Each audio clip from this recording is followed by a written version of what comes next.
It has come to my attention that I play a lot of games, and because I play a lot of games, sometimes they kind of merge together in the old brainium, and as such, I have troubles remembering the titles of certain games I've played that I'd like to revisit. So I had this idea about making a monthly gaming diary where I will upload clips, thoughts, basic hints and tips, if required, of what I have played that month. I figure it might be a good idea, and also if y'all are watching this, you might actually find a game that you would also like to play that I have played. Man, I'm bad at intros.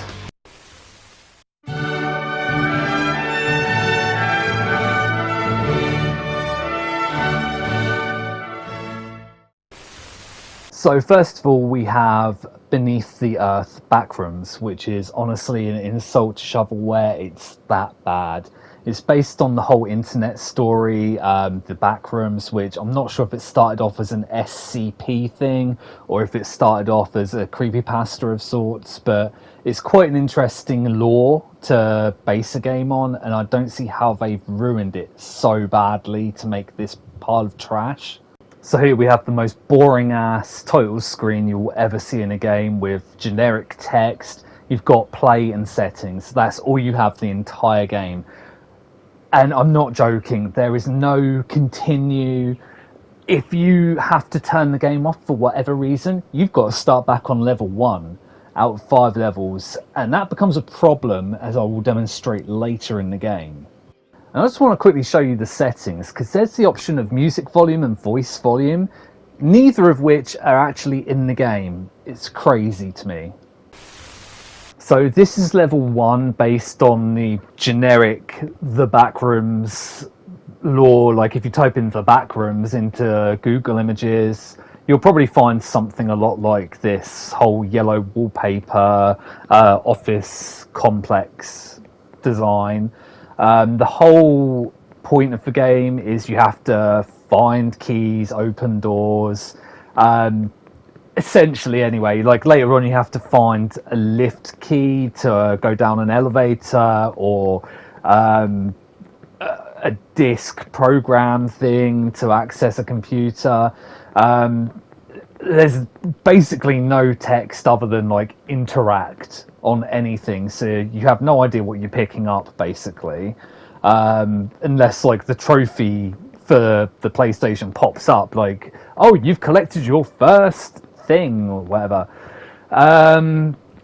So in this room, as you can see right now, I've just demonstrated a wall run, which is one of the most inconsistent maneuvers you can do in this game.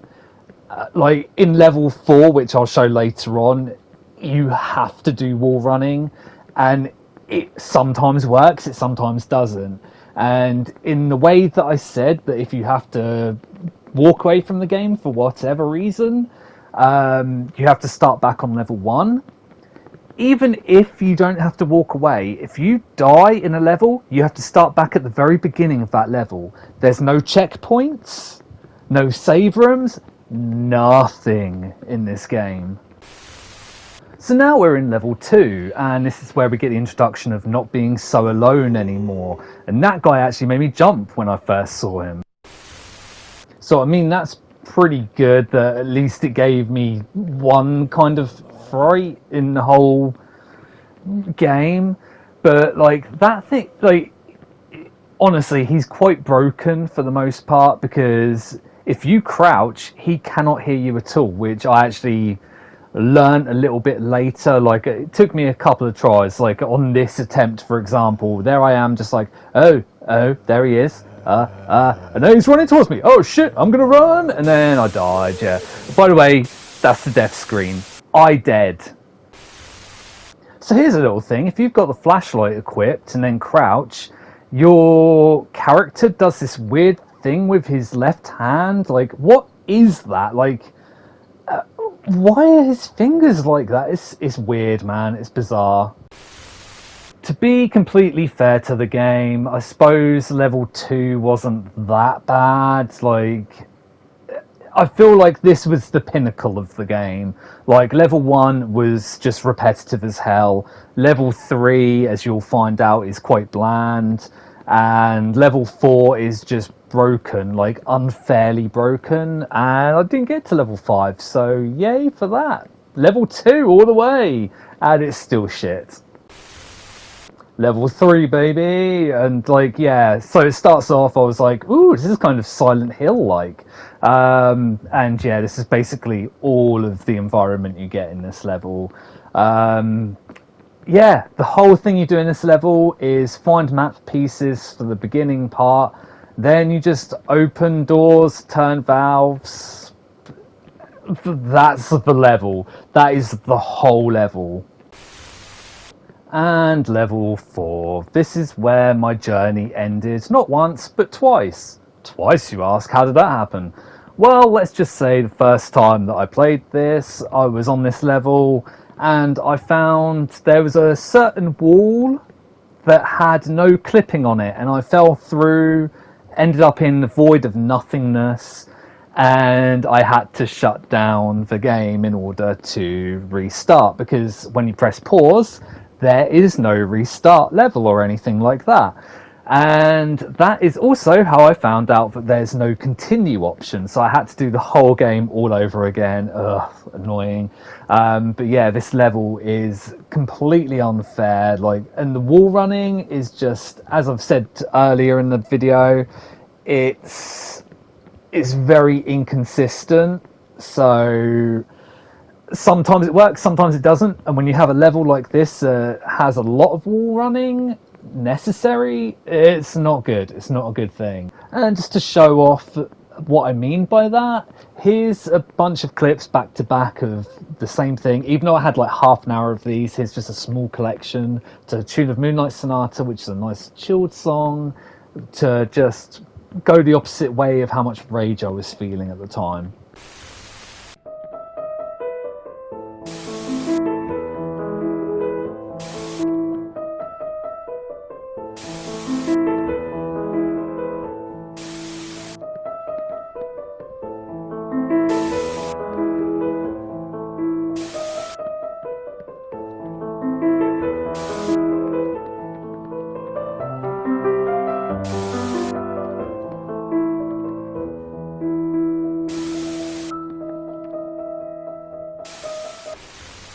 And here's another fun little thing that I decided to include to show off how broken this game really is. You can carry on playing the game during the death screen. I'm not kidding. So here I am, and I'm gonna die, so I'm dead. Woo, okay, right, so there we go. And then when I respawn, I'm at the start of the level, which is inside this elevator. Remember that. You have to remember. Always remember. So here I am, I'm going to die again, and here I am, I'm going to carry on, I'm just going to press forward during this transition, and oh look, I'm halfway through that first level, because guess what? You can carry on running when you're dead. What? And to end, here's the best run I did on this level. Didn't come close any other time to this. And honestly, it was such an infuriating way that I ended up dying on this part. I mean, I was stuck on this part right here for so long, because if you jump too soon, you hit the pillars above. Sorry, not pillars. Pillars are vertical. You hit the arches above you. If you jump too late, you obviously fall in the water. It is, yeah. So I got to this part and I was like, okay, there's some weird like orb snake thing in the water, and I was like, that's clearly going to kill me if it catches me. Like, I've only seen the monster up to this part, so anything that moves, I'm just aware it's going to kill me. So here I am, I'm being very, very cautious. Like, I've got this far into the level, I'm very aware that if I die, I'm screwed, I'm back to the beginning of the level, and this is the furthest I've got. I don't want to make mistakes, so I'm trying to avoid that snake thing, and then I realise that I've got to push these buttons in the middle of the room And I'm like, oh no, but if I stop crouching, I'm going to be making noise and that thing's going to chase me, but I have to jump over to that thing in the middle. So like I was very, looking back and forward, and then, oh, I made the jump and I fell straight in. Boom. That was it. That was the end of my adventure. Literally me, after that point, realising that I paid money for this game. So what was a guy in my position to do other than just rage quit by jumping out of reality by using that same wall that ended my first run? I remembered it was there, and you could argue that the developers put that in there because, the whole Backrooms lore is that you clip out of reality and end up in the Backrooms. But no, the game's just clearly broken. I'm not giving them that credit. Me when I realised I should have actually read the reviews. So the reviews are fairly unanimous that the game is awful, and I just want to know who gave the game 5 stars. Like, 5 stars is a perfect game. This game? Really? You're bad people. Kung Fury. Okay, so now we have Kung Fury, which is it's difficult to explain, but you attack either left or right, and you can do that with multiple control schemes. You can press like L1 and R1, or left and right, or square and circle. I personally go for the square and circle layup, but whatever you're comfortable with. So believe it or not, the last time I played this game was back in 2016, so 8 years ago. Jesus. But I just really fancied going back to it because it's been a long time, and I only stopped playing it because other games come along, it fades into obscurity, all that lot. So yeah, I just really fancied playing it. For the most part, I like playing as Kung Fury himself. I just find it's a lot more stylish looking when you play as him. But if you want the easiest time, then you play as Barbariana.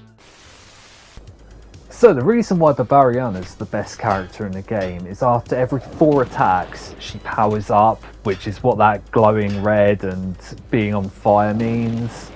Once she gets to that stage, she has this chain gun attack, which fires whichever direction that you press in, and it basically clears that side of the screen. So it's basically a game changer all over.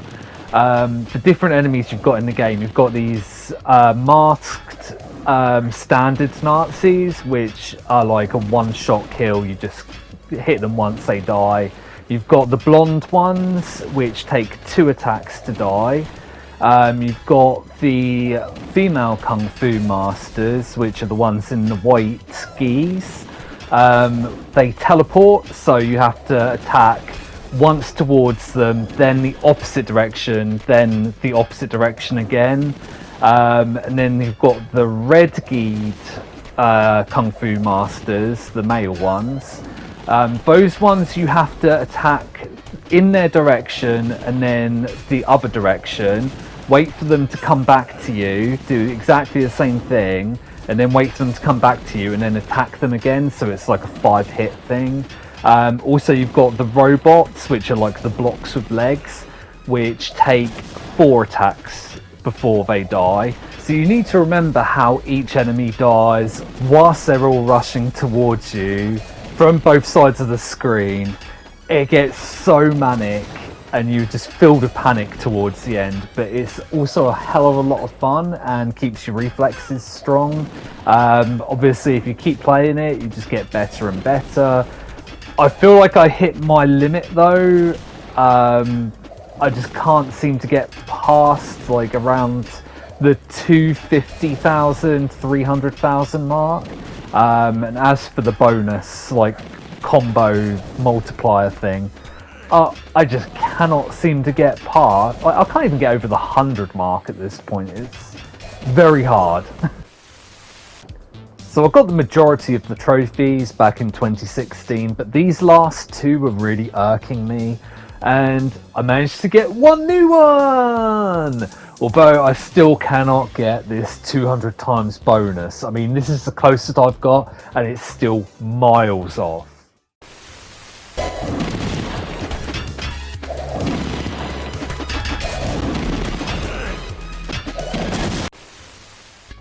And with that, I guess we're moving on to the next game. Next up, I have the game Fibbage 4, which is one where you and a bunch of friends have to make up fake answers that sound believable to certain prompts, and then they have to guess which is the real answer and which is the fake answer. I don't really know how to explain it other than that, but it would make sense if you actually play it. Yeah, it's a fun game. I haven't got too many clips from it, but through the majority of us playing, we were all sort of doing impersonations of Gilbert Gottfried. I don't know why, but yeah. I want you to come on my fat tits. That's just how we roll. And also, I'd had a Wendy's that day, but overate, and I was ripping ass through the whole thing. There's no other way to say it.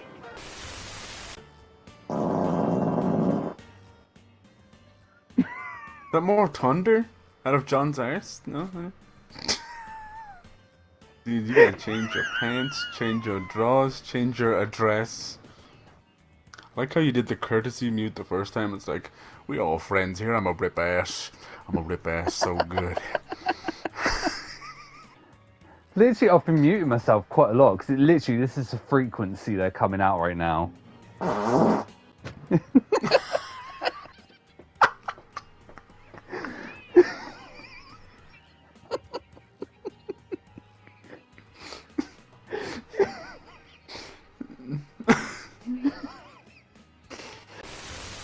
No shame, next game.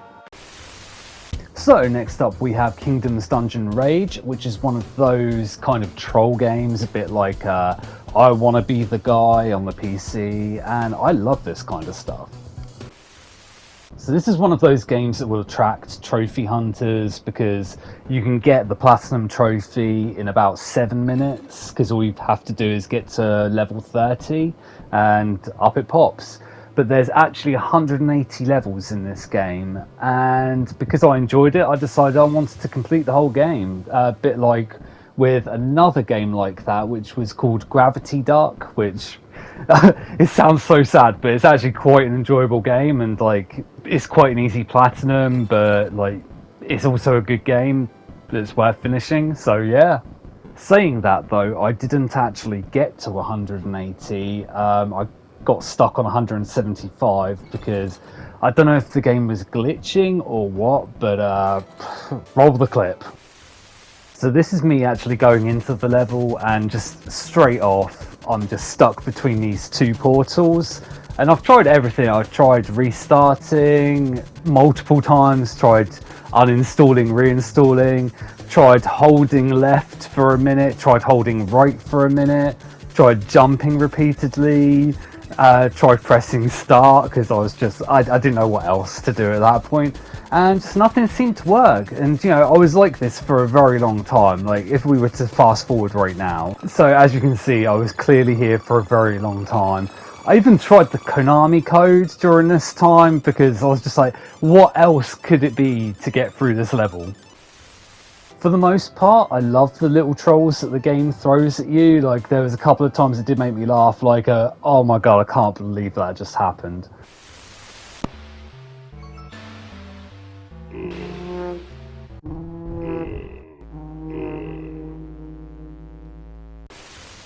The game is pretty clever with the fact that the titles of the levels usually give you a clue as to how to solve the level. Sometimes it's like math.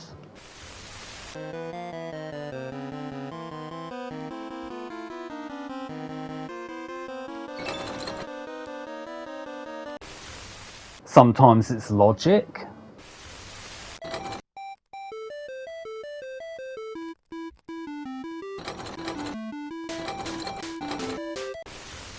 Or as I mentioned earlier, sometimes the game will flat out troll you.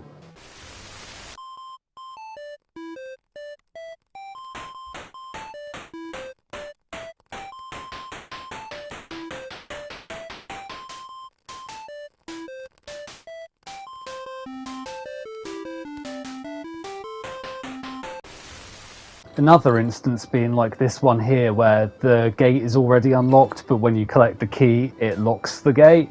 So the way to solve the level is to just jump over the key. Yeah, it's those kinds of things that are quite entertaining in this game. One small gripe I had with the game is about 95% of the levels are this same level layout, like this one map throughout.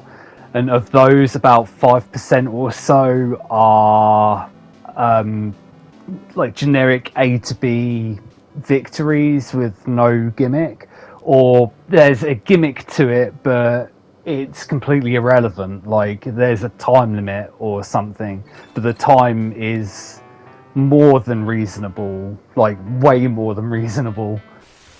So just to reiterate my point, here's a bunch of like small clips of this one level layout, but the levels are in quite wide increments.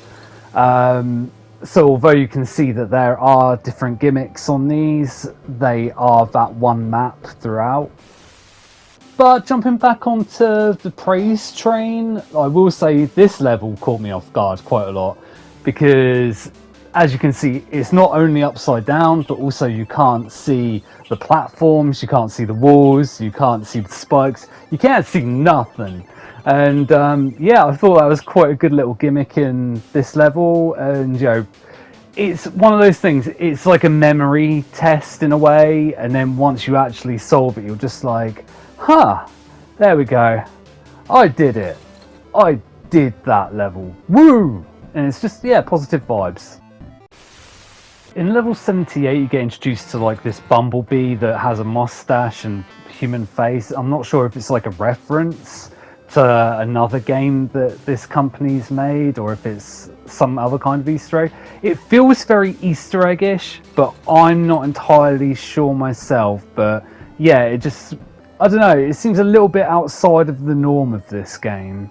But yeah, I think that's pretty much all I have to say on this game. It was fun. It's a shame that it ended at 175 and I didn't get to finish it properly, but them's the breaks, I guess. The only other thing I will say about this is my favourite level was the following. Just because it was one of those moments where I was just like, ah, god damn it. Like, as you're reading the text, the door is just slowly closing, but you're too busy focused on the text to actually notice. It's genius. So I will leave that clip and move on to the next game.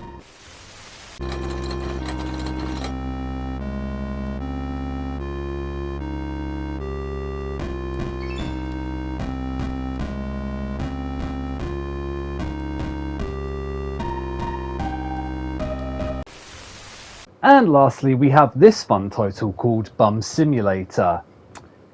Insert generic joke about meaning to buy a bum stimulator.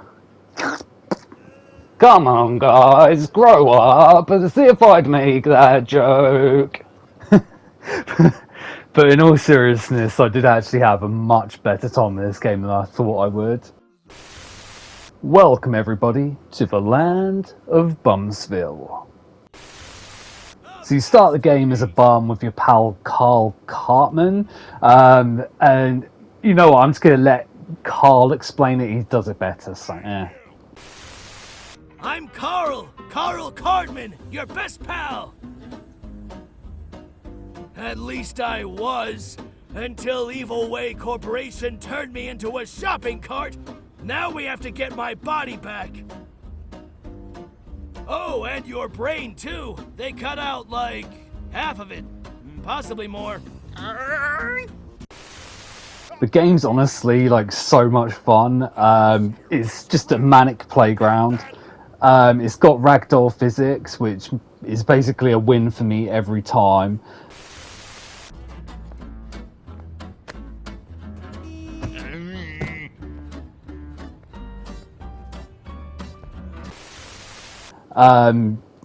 You can flip the people the birds.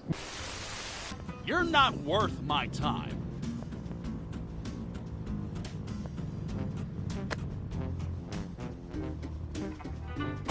Okay, you're asking for it.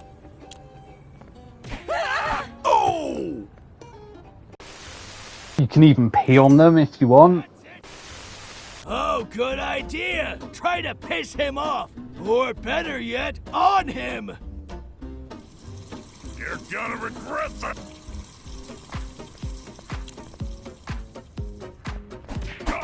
Nice one, pal! He'll remember this day as the Great Wettening! Time to get your pigeon back! And saying about the ragdoll physics, sometimes characters just randomly freak out in the background.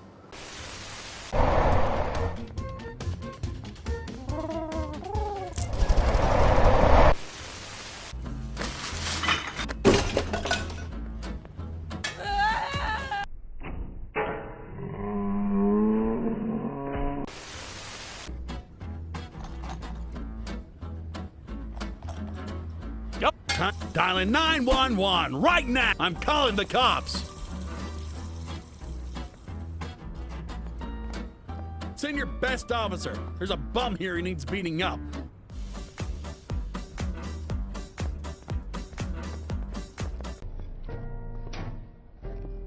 Send your best officer. There's a bum here who needs beating up.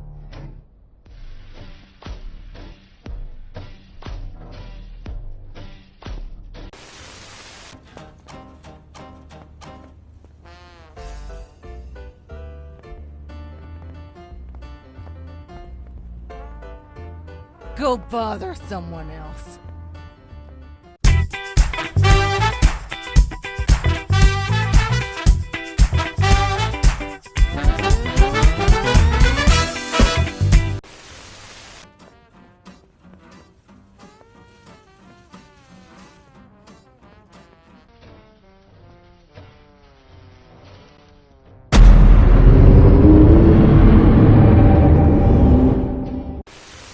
There's a whole bunch of fun side characters to give side quests, like Mr. Jello.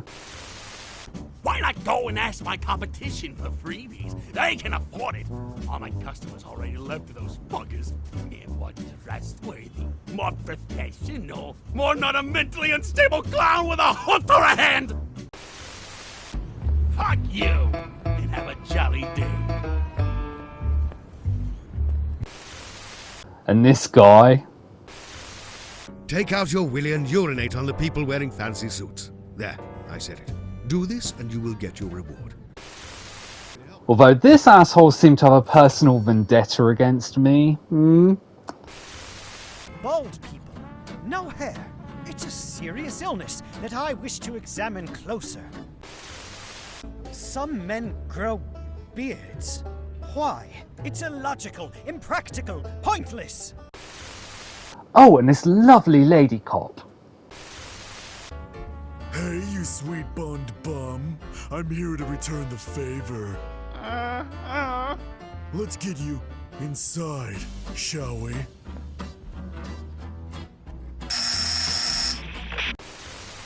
One of my favourite things in this game is you get to draw your own signs to beg for change. And, oh man, I had a blast making these.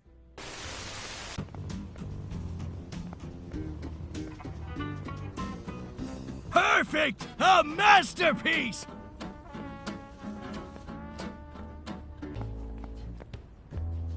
Just a moment. There you go.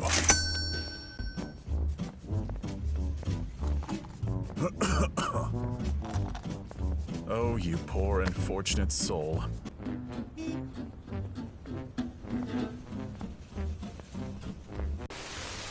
You get to upgrade your character throughout the course of the game, but honestly, I'd just recommend going for Pigeonado, maxing that out, because you'll be OP as fuck.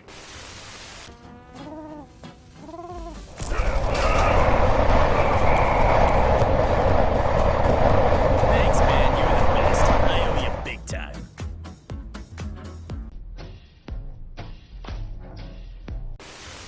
So what I said about the whole, like, Pigeonado being OP, like, here I am, I just threw a shuriken at that cop just to get myself a wanted level, and I just switched to the Pigeonado, and just use nothing but that against the police. When you're fully maxed out on it, the cooldown rate is barely anything, and it just, as you can see, it just sweeps them all up in one go. And yeah, you can get like a 5-star wanted level and lose it by just taking out everyone. Like, there you go, wanted level finished, done. Pigeonado OP. Also, like, it just makes the best scenarios after using it as well.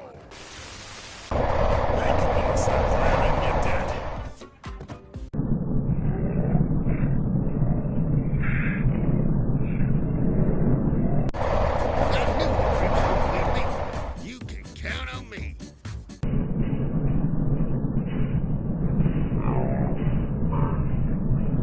Just leave me alone. I've never been so happy to see another creep. I owe you one.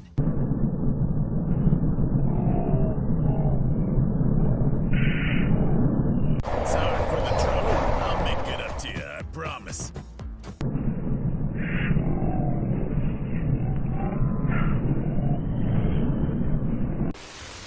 And talking about the Pigeonado, one instance of post-Pigeonado antics I had is honestly one of my favourite video game playground moments of all time.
I especially love this Pigeonado result of this guy getting a crotch to the face. I could watch that again and again and again.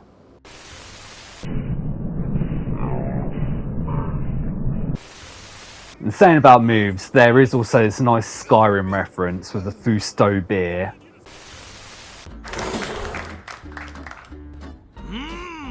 Fusto beer. A potent brew with a potent smell. Drink it and release a mighty garlic-scented burp. Its unrelenting force will send people flying.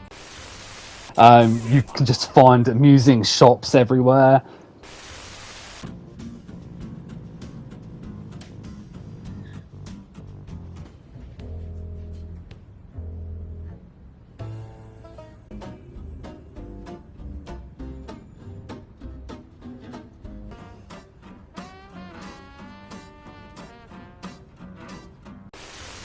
Movie posters.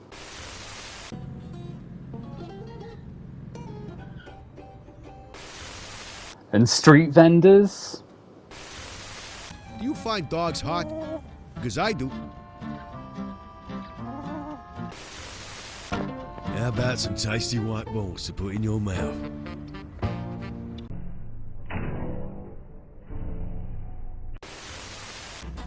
Come and taste the Long John's hot wheat. In fact, I'm going to keep that clip for later. Come and taste John's hot wheat.